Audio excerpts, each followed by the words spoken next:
Union membership rates in the U.S. have been falling steadily since the 1950s.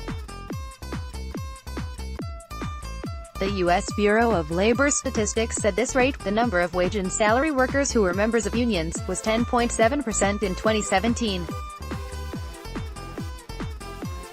The membership rate in the public sector was greater than in the private sector, and those in service occupations like education had the highest rates.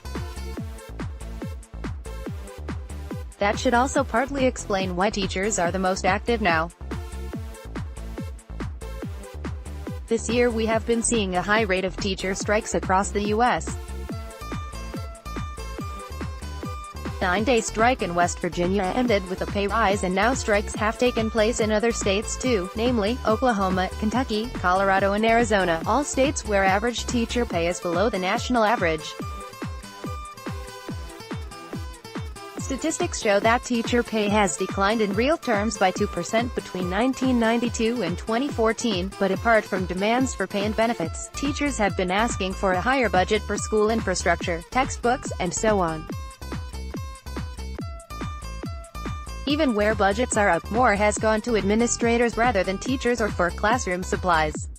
There are two major reasons for the decline in national union membership. One is the fall in manufacturing jobs consequent to outsourcing, and the other is the political climate that tends to lean towards the conservative and de-emphasize unions. More than half the states in the U.S. have the so-called right-to-work laws, a euphemism that tries to reduce the power of unions. But that does not mean that those who are paid well have strong unions. The pay continues to be strong and growing for CEOs, a non-unionized category. The Dodd-Frank law requires companies from this year to reveal how their CEO compensation compares with the median pay, called a pay ratio.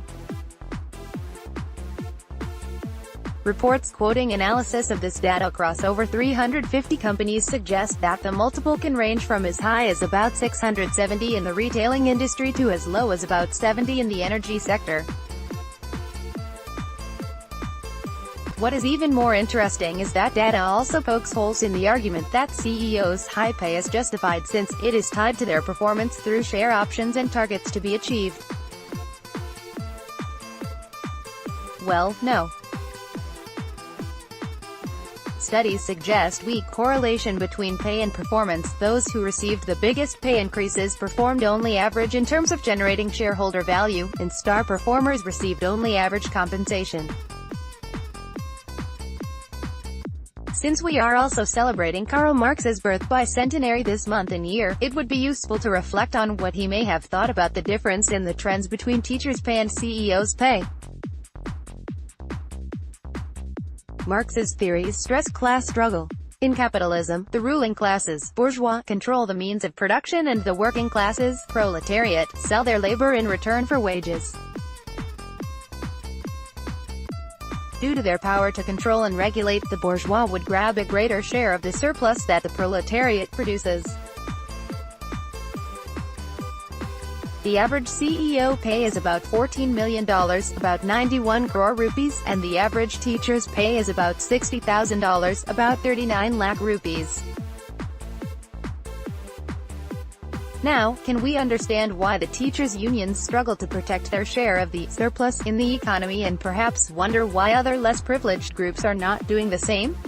This is a simplistic representation of Marx and the union movement. But in a capitalistic society, such as the U.S., with such widening income and wealth inequality, reduction of taxes on the wealthy, growing homelessness and high incarceration rates, let us take our hats off to Marx for his insight. The author is a professor at Suffolk University, Boston.